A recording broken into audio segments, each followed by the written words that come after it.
जब हम यहां पे हरियाणा में एक बहुत बड़ी बदलाव रैली की तैयारियों पे चर्चा के लिए इकट्ठा हुए हैं, तो आज का दिन बहुत पुण्य है।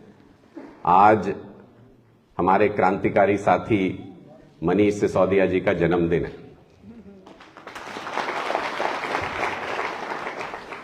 और पिछले 11 महीने से मनीष सिसोदिया जी जेल में हैं। और किस लिए जेल में हैं? अपने परिवार के लिए तो कुछ नहीं किया। दिल्ली के बच्चों के लिए शानदार स्कूल बनाए, बीजेपी से बर्दाश्त नहीं हुआ इसलिए उनको जेल में डाल दिया। बीजेपी को लगता है कि हम इन चीजों से घबराते हैं। बीजेपी को पता नहीं है कि हमारे मार्गदर्शक जहां से हम प्रेरणा लेते हैं वो कौन है? शहीद भगत सिंह जी, बाबा साहब अंबेडकर।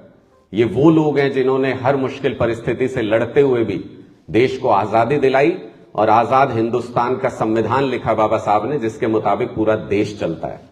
इन लोगों को मानने वाले क्रांतिकारी घबराते नहीं जेलों से। इन लोगों को मानने वाले क्रांतिकारी किसी लाठी डंडे गोली से घबरा नहीं सकते। इसलिए आज मनीष सिसोदिया जी को उनके जन्म दिवस पर हार्दिक शुभकामनाएं देते हुए हम इस कार्यक्रम की शुरुआत करते हैं। और मैं चाहता हूं कि जो ऊर्जा, जो भावना मेरे अंदर है वो आपके मुख से भी निकल के आए, वो हौसला उधर भी नजर आए।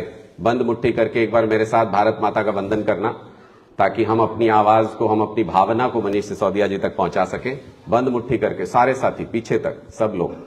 भारत माता की, भारत माता की, इनकलाब, इनकलाब।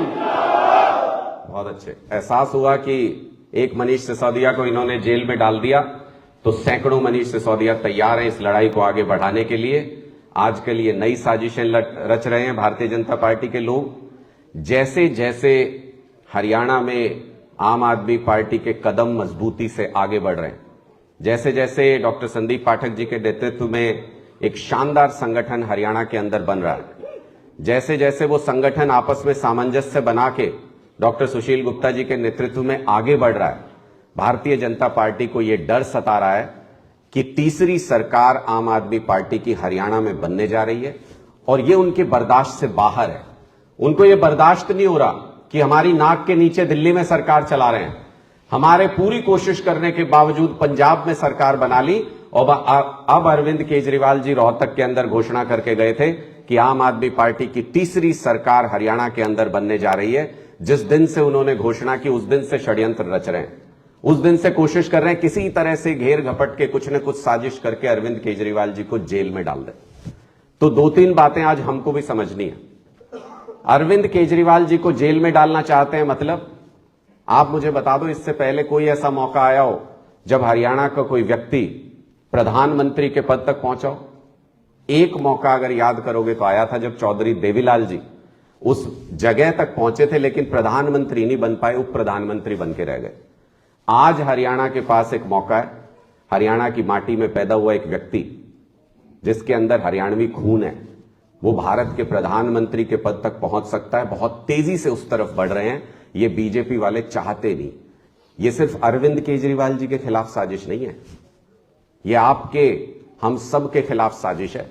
हमारी संस्कृति के खिलाफ साजिश है, हरियाणा के खिलाफ साजिश है, हरियाणवी खून के खिलाफ साजिश है। अगर आप इसको हरियाणा के खिलाफ, हरियाणवी खून के खिलाफ साजिश मानते हो तो 28 तारीख को बदलाव रैली के अंदर अपना कतरा कतरा झोंक देना, इतनी ताकत लगा देना कि उनको जवाब मिले। जवाब मिलना चाहिए भारतीय जनता पार्टी को। हम जो भी 28 तारीख को करने जा रहे हैं उसका सीधा असर इस बात पे होगा, भारतीय जनता पार्टी इसको उसी नजरिए से देखेगी, पूरा देश इसको उस नजरिए से देखेगा कि हरियाणा के लोग अपने व्यक्ति के अपमान को, उसके खिलाफ की गई साजिश को बर्दाश्त नहीं करते। मैं जानता हूं हरियाणा के गांव गांव में ऐसी बहुत सी घटनाएं आप भी जानते होंगे कि अगर गांव का कोई व्यक्ति कहीं पे फंस जाए, पूरा गांव इकट्ठा हो जाता है उसके लिए। समाज का कोई व्यक्ति कहीं उलझ जाए, पूरा समाज उसके पीछे खड़ा हो जाता है।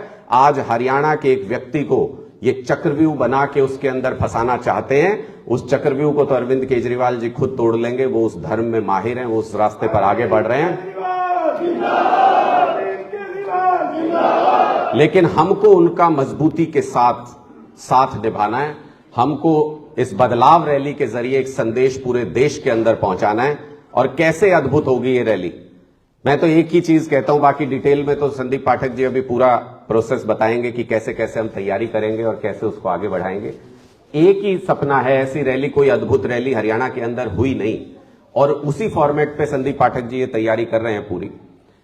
8,000 गांव और 7,000 गांव और 1,000 वार्ड, 8,000 के आसपास यूनिट बनते हैं जहां पे लोग रहते हैं। सपना यह है कि इन 8,000 की 8,000 जगहों से हमारी बदलाव रैली में लोग पहुंचने चाहिए। एक एक गांव से उस रैली के अंदर लोग पहुंच जाएं, ये हमारा सपना है। अगर ऐसी रैली आपने कर दी, उसी दिन से हरियाणा के अंदर राजनीतिक माहौल भी बदल जाएगा और उसी दिन से मोदी जी के पास ये संदेश भी चला जाएगा कि हाथ मत लगाना, हरियाणवी व्यक्ति है, हरियाणा बर्दाश्त नहीं करेगा इस बात को। यह संदेश देना बहुत जरूरी है। इसलिए मैं आप सब लोगों से इतनी विनती करते हुए कि जितने भी सक्षम हम हैं, जितनी क्षमता हमारे अंदर है, उस पूरी क्षमता का इस्तेमाल करते हुए हम 28 तारीख को जो बदलाव रैली होने जा रही है, इसको वाकई में एक बदलाव का सूचक बना दे। हरियाणा की राजनीति में उसके बाद चर्चा होनी शुरू हो जाए कि हरियाणा की राजनीति बदल गई, नए विकल्प के लिए तैयार है, अरविंद केजरीवाल जी के लिए तैयार है हरियाणा। तो ये एक मैसेज उस रैली के बाद चला जाए, इतनी मैं आपसे उम्मीद करता हूं। और मुझे पूरा यकीन है, आप लोगों पे भरोसा है कि आप लोग अपनी क्षमता के मुताबिक उस ताकत को लगाएंगे और 28 तारीख की इस रैली को बेहद कामयाब करके दिखाएंगे। मैं बहुत ज्यादा समय नहीं लूंगा क्योंकि संदीप पाठक जी बहुत डिटेल में इसको बताएंगे कि कैसे कैसे तैयारी है। डॉक्टर सुशील गुप्ता जी इसके बाद बोलेंगे। मेरा आप सबसे हाथ जोड़ के एक बार फिर से निवेदन कि सब कुछ सर्वस्व झोंक के इस रैली को एक बेहद कामयाब रैली बनाएं और मैसेज दें कि अरविंद केजरीवाल जी के साथ हरियाणा मजबूती से खड़ा है। बहुत बहुत शुक्रिया। धन्यवाद सर, बहुत बहुत धन्यवाद आपने